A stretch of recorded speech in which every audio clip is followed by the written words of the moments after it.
secteur associatif. C'est maintenant le point numéro 9. Merci Madame la maire.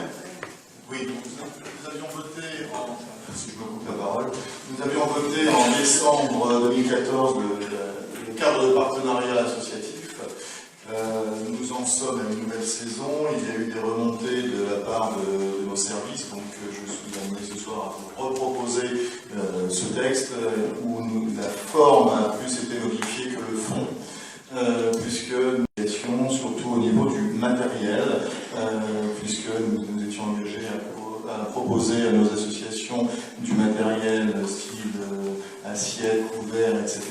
Donc les services nous ont remonté le fait qu'un agent, un matin, pourrait être amené à recomptabiliser tout ce qui avait été mis à disposition, relaver le matériel qui m'aurait été rendu dans un état déplorable. Donc nous avons estimé que ça ne servait à rien, que peut-être le rôle d'un agent était plutôt de faire autre chose que subvention.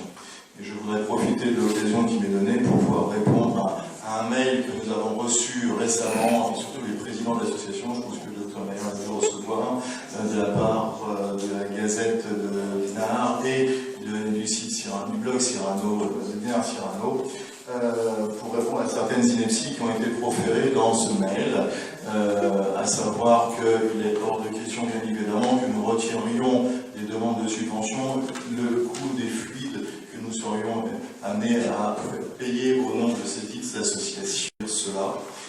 En même temps, il est précisé que éventuellement, il pourrait être refusé une admissible à toute association ayant trop thésaurisé au bout de nos idylles.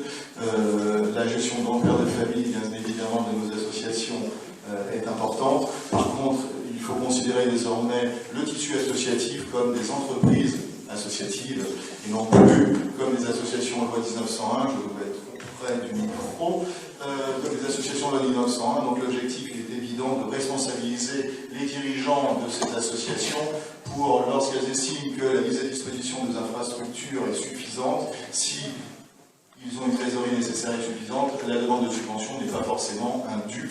Bien évidemment, beaucoup de nos associations bénéficient des infrastructures de la ville, ne payent pas le loyer, ne payent pas les fluides.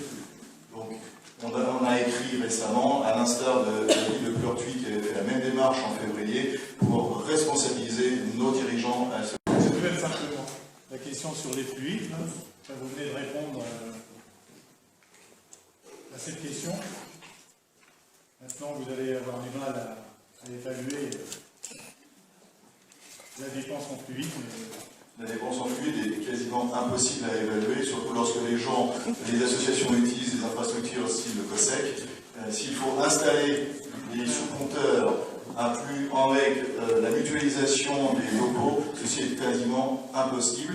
Et en même temps, ça aurait un coût supérieur à ce que nous pourrions éventuellement envisager de percevoir. Donc la décision a été prise de ne pas mutualiser. Par contre, certaines associations bénéficient d'infrastructures et de conventions où ils ont la liberté de pouvoir entrer et venir dans ces associations, où là, nous ne pouvons pas du tout maîtriser leur utilisation des fluides. Ils peuvent chauffer à 30 degrés, laisser allumer toute la nuit, donc il est hors de question, bien évidemment, que nous prenions à notre charge cette dépense. Donc ces associations payent leurs fluides. Donc la majeure partie de nos associations bénéficient de cette gratuité. Donc on pense que nos associations ne sont pas maltraitées, au contraire à Dinard, ils sont bien